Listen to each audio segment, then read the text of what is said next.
জানলা দিয়ে বহু দূরে আকাশ চেয়ে দেখি আমার মন মানে না আমার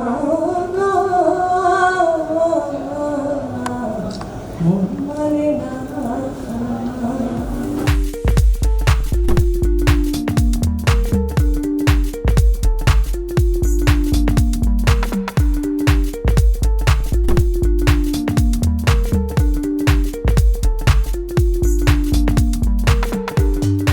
আমার চরিত্রের নাম হচ্ছে রসিক বাঘ, যে অভাগীর স্বামী এবং ভয়ঙ্কর বাজে স্বামী, আর খুবই রঙিন একটি মানুষ, যে একজন গ্রামীণ রকস্টার বলা যেতে পারে, যে গান বাজনা করে এবং বাকি যা যা দোষ একটা চারিত্রিকভাবে একটা মানুষের থাকে সে সমস্ত দোষ তার মধ্যে রয়েছে।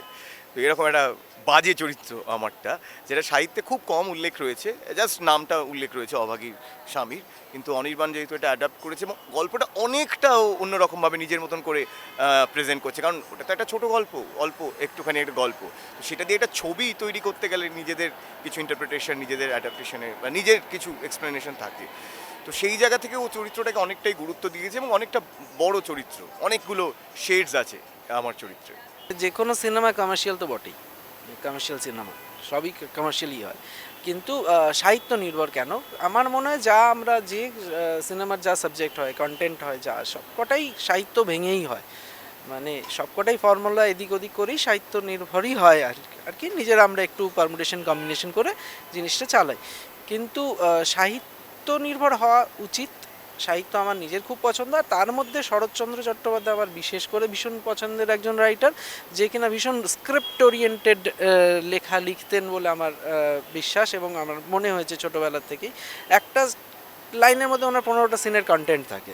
তো সেই রকম একটা মানুষের লেখা নিয়ে কাজ করার অনেক দিন ধরেই আমার ইচ্ছা। আর অভাগী স্বর্গ অনেকেরই টেক্সটে ছিল, এমনিও পড়েছে, তো এই ছবিটা আমার ভীষণ কাছের ছবি। এখানে অডিও ভিজুয়ালি আমি অনেক রকম এক্সপেরিমেন্ট করেছি এই ছবিটাতে।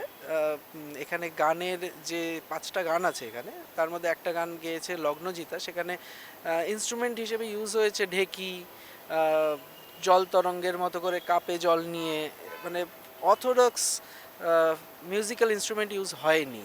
তারপরে ধান যে চালে কুলোতে করে যে ধান ঝাড়ে সেই সাউন্ডটা ইউজ করা হয়েছে, মানে অ্যাম্বিয়েন্ট সাউন্ড ইউজ করে এখানে ট্র্যাকগুলো বানানো হয়েছে। তো সেরকম একটা গান আছে, একটা গান আছে পুরো ফোক গান, সেখানে পুরো আমরা দেখছি যে পারফর্ম করছে যেরকমভাবে সেটা হওয়া উচিত। একটা গান চন্দ্রানী দিয়ে গেয়েছে, চন্দ্রানী ব্যানার্জি, সেটা পুরোটাই খালি গলায় গানটা, ওই সিকোয়েন্স ওয়াইজ এসছে ওই জিনিসটা। রূপঙ্কর দা একটা খুব ভালো গান গেয়েছে। এখানে আমাদের রসিককে আমি দেখছি অ্যাজ আ মিউজিশিয়ান, ও বুলবুল তারাং বাজায়, মানে চলতি কথায় যেটাকে ব্যাঞ্জো বলে। তো সেখানে একটা হোলির সং আছে, সেই হোলি সং আর কি সবাই সেলিব্রেশন চলছে গ্রামে যেভাবে দোলের দিনে হয়, তো সেখানেও পারফর্ম করছে সেইভাবে। তো এই রকম বিভিন্ন রকম জিনিস আর কি এক্সপেরিমেন্ট করা হয়েছে, আশা করি সবার ভালো লাগবে। এখন আজকে লঞ্চ হচ্ছে, সারেগামা এই গানগুলো সব নিয়েছে, thanks to them, let's hope for the best. ও অভাগী তোর কপাল কোথায়। যে গানটা আমি গেয়েছি সেটা আমার কাছে খুব ইন্টারেস্টিং, কারণ এটা কাইন্ড অফ আইটেম নাম্বার একটা, এবং সেটা আমাকে দিয়ে গাওয়ানো হয়েছে। আমি খুব আমার ভালো লেগেছে আমার, মানে আমি রাদার গান গাওয়ার থেকে আমি অ্যাক্টিং করেছি আর কি বেশি, এবং সেই অ্যাক্টিংটা করতে আমার দারুণ লেগেছে। আমি থ্যাঙ্কস টু মৌসুমী যে ও আমাকে এই গানের জন্য ভেবেছে। একটা ভালো ছবি, এবং সেই ছবির আশা করা, মানে গল্প তো ভীষণই ভালো, সেই ছবি নিশ্চয়ই অনির্বাণ খুব সঠিক বুননেই বেঁধেছেন, এবং আশা করা যায় সেই গানটিও যদি সেই ছবির বুননের সাথে খাপ খেয়ে যায় তাহলে গানটি মানুষের ভালো লাগবে। ছবি হচ্ছে ব্যোমকেশ, ফেলুদা, কিরিটি, আর কত হবে।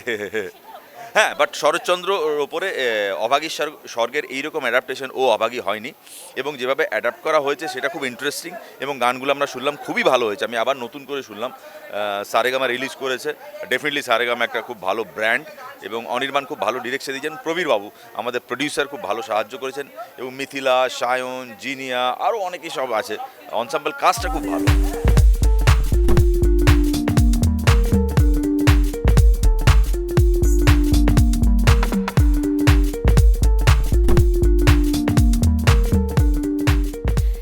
ভাবনাটা তার জন্য আমাদেরকে অবশ্যই ধন্যবাদ দিতে হবে ডিরেক্টরকে, কারণ ডিরেক্টরের মাথা থেকে এটা এসছে যে আমি কোনো রকম ইনস্ট্রুমেন্ট ইউজ করতে চাই না।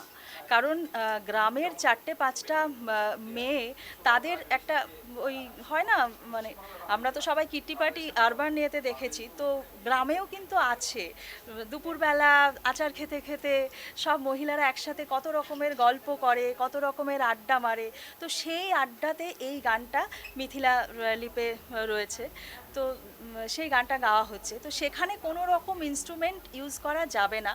আর হ্যাঁ, আরেকটা যেটা, সেটা হচ্ছে এই ছবিতে যেটা হয়েছে, যে ইনস্ট্রুমেন্ট আমরা ইউজ করেছি, মানে গানে হোক, বিজিএমে হোক, প্রদ্যুৎ বিজিএম করেছে খুব ভালো, তো সেখানে যা ইউজ করা হয়েছে সেটা আমরা ছবিতে পর্দাতে দেখতে পেয়েছি। তো এরকম একটা জায়গাতে আমরা যা যা ইউজ করেছি, শিলনোড়া বাটাটাও যদি হয় তো সেটাও কিন্তু বাটছে, কোনো একজন মহিলা বাটতে বাটতে গল্প করছে, হাসাহাসি করছে, কেউ কুলোতে গম নিয়ে বা ধান নিয়ে ঝাড়ছে। তো সেইভাবে করা হয়েছে বলে আমরা এখানে কোনো রকম মিউজিক্যাল ইনস্ট্রুমেন্ট, অ্যাকোস্টিক্স ইউজ করিনি। এই আওয়াজগুলোকে, এই সুরগুলোকে আমরা মিউজিক্যালি ইউজ করেছি। অনির্বাণ আমার খুবই প্রিয় একজন ডিরেক্টর, ওর মেকিংয়ের মধ্যে খুব খুব একটা পার্সোনাল টাচ থাকে। আর মৌসুমী আমার খুব প্রিয় মিউজিক ডিরেক্টর, আমি আসলে ওদের সাথে কাজ করেছি বলেই এতটা কনফিডেন্টলি বলতে পেরেছি। প্যাঁচা নামক একটি ওয়েব সিরিজে, সেটা অনির্বাণের পরিচালনা ছিল এবং মৌসুমী মিউজিক ছিল, তাতে আমি গান গেয়েছিলাম। তো সেই গানটা খুবই ইউনিক ছিল একদম, মানে সে প্যাঁচা কয় প্যাঁচানি, সে একটা অদ্ভুত প্যাঁচার ডাক দিয়ে পুরো মিউজিকের একটা ব্যাকগ্রাউন্ড তৈরি করা হয়েছিল। সো সেই থেকে ওদের সাথে খুব ভালো বন্ধুত্ব হয়ে গেছে। তো আজকে যে এইভাবে একটা ক্লাসিককে অ্যাডাপ্ট করে নিয়ে নতুনভাবে সেটাকে ট্রিট করা হচ্ছে, 70-এর দশকে 1970-এ এনে ফেলা হয়েছে গল্পটাকে। তো সেই অনুযায়ী মিউজিক হয়েছে এবং রূপঙ্কর, চন্দ্রানী, লগ্নজিতা এবং বাংলাদেশের একজন শিল্পী গেয়েছেন। তো আমি মানে খুব খুশি যে মানে বড় পর্দায় মৌসুমী কাজ করছে, কারণ ওর মিউজিকের মধ্যেও খুব নিজস্ব একটা মেলোডি রয়েছে বলে আমার মনে হয়। তো সব দিক দিয়ে কাজটা ভালো হয়েছে, আশা করি দর্শক শ্রোতা সবারই ভালো লাগবে। জানলা দিয়ে বহু দূরে আকাশ ছেয়ে দেখি, আমার মন মানে না, আমার মন মানে না।